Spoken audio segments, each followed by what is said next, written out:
Magandang araw mga kasiyasat, nandito tayo ngayon sa San Pablo City, Laguna.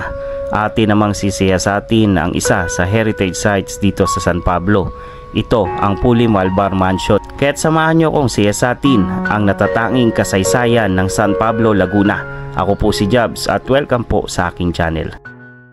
Lumilipas ang panahon, kabiyak ng ating bunutan. Ang mga punot, halaman, bakit kailangang lumisan? Panapanahon ng pagkakataon, may babalik bang kahapon?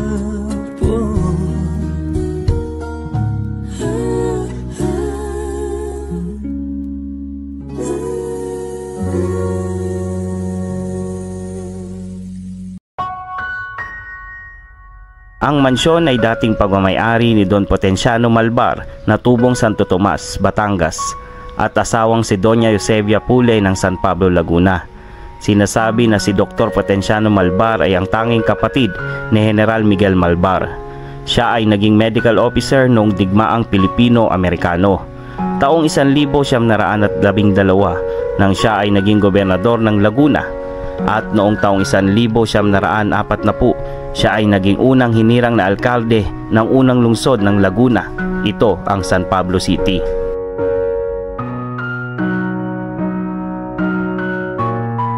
Ang mansyon ay tinayo noong panahon ng Amerikano. Ito ay dinisenyo ng isang Espanyol na arkitekto na si Abelardo Lafuente. Siya rin na arkitekto sa likod ng Neo-Modern Style Lyric Theater sa Escolta at ang Bellevue Theater sa Heran Street, Paco, Manila.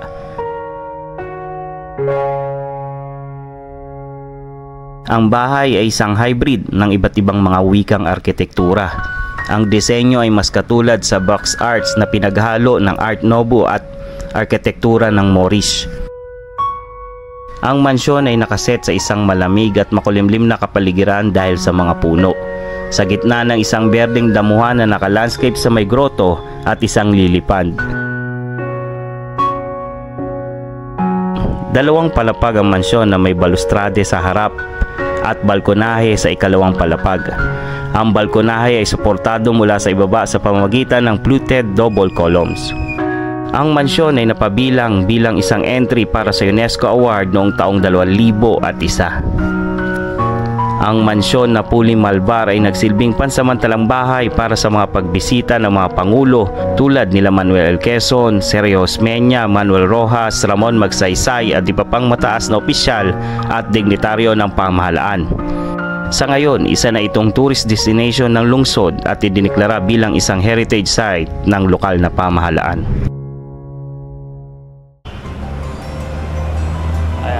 ANP, so ibig sabihin is agahan and pulgar suits in. Mula dyan lalakad tayo hanggang dun sa sinasabing Puli Malbar White Mansions at yung iba pang mga magagandang lugar dyan sa mismong sentro ng San Pablo, kaya samahan nyo.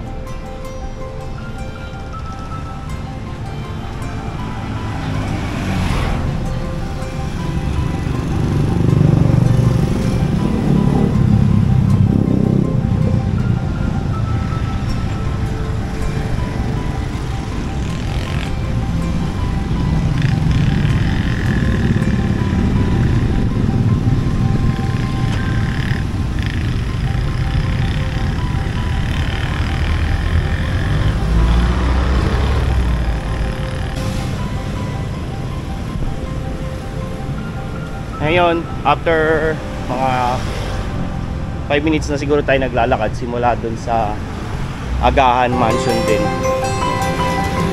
Ang sabi is malapit lang dito yung Puli Malbar Mansion o White House na dito sa San Pablo City. Medyo maaga pa mga kasiyasat at hindi natin in-expect na wala tayong expectation na makakapasok tayo dun sa White House. Kaya itutur ko lang muna kayo dito sa bayan ng San Pablo.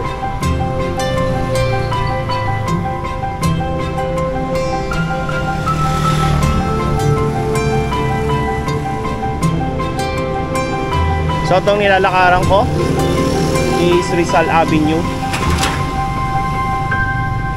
Maganda yung lugar nila, ano? Malinis. It's around 6 AM. Kaya hindi masyadong mainit. Maganda kayo maglakad.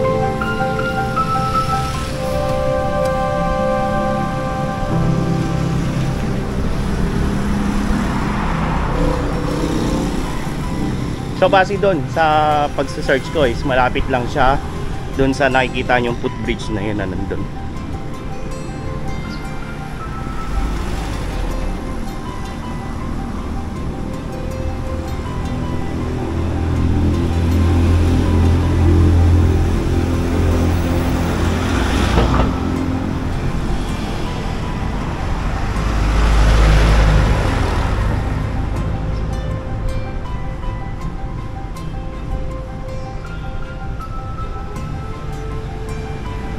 And I think parang nandito na siya.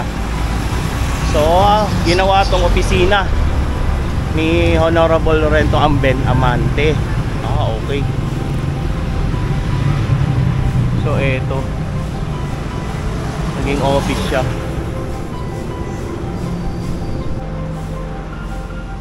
Ayun. So nagpaalam muna tayo, medyo maaga pa daw, saka wala tayong transaction sa loob kaya hindi tayo makapasok. So okay lang na dito pwede. Makita lang natin. Ayan o. So ang ganda niya pala, no?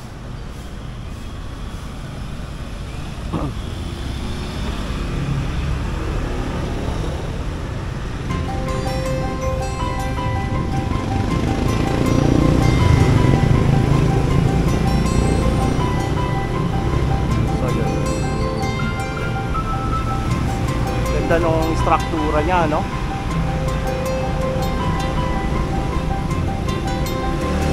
Okay, dito kanyang pinakapinto.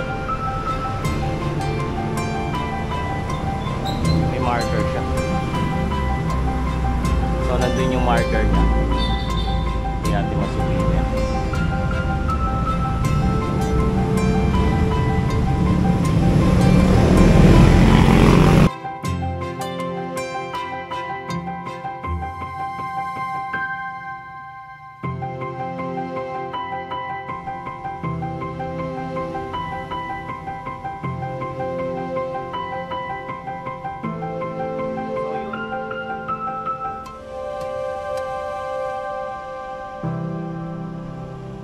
At least nakasilayan natin itong Puloy Malvar Mansion dito sa San Pablo, no?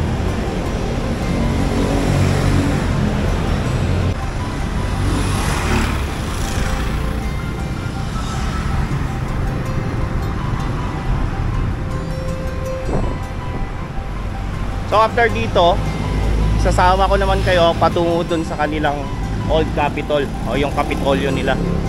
So lalakad lang tayo onte. Kabanda ron is nandun yung kanilang simbahan.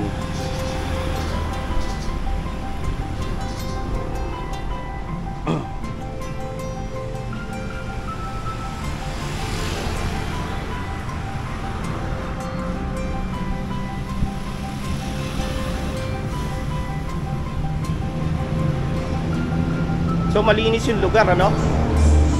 Maganda. Siguro sa gabi maganda rin kasi may mga parol na sila nandito.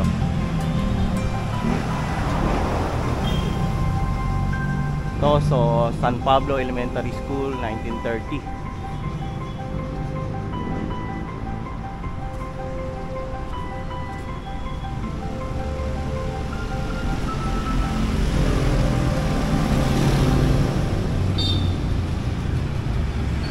Okay, simula rito tutungo tayo sa Old Capitol muna, tapos ikot tayo patungo dun sa may simbahan.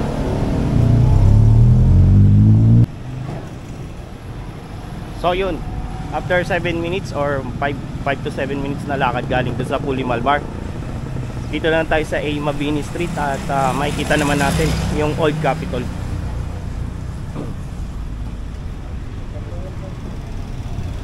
So tawid lang tayo.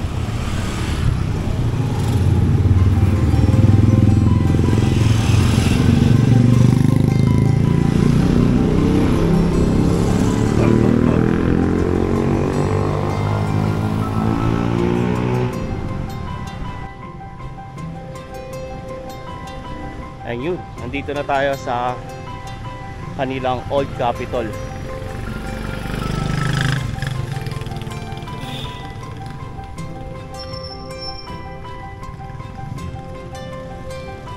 Okay, City of San Pablo.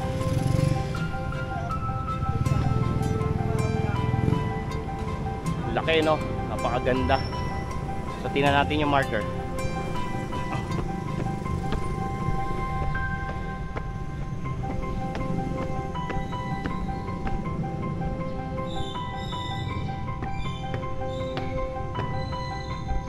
Okay.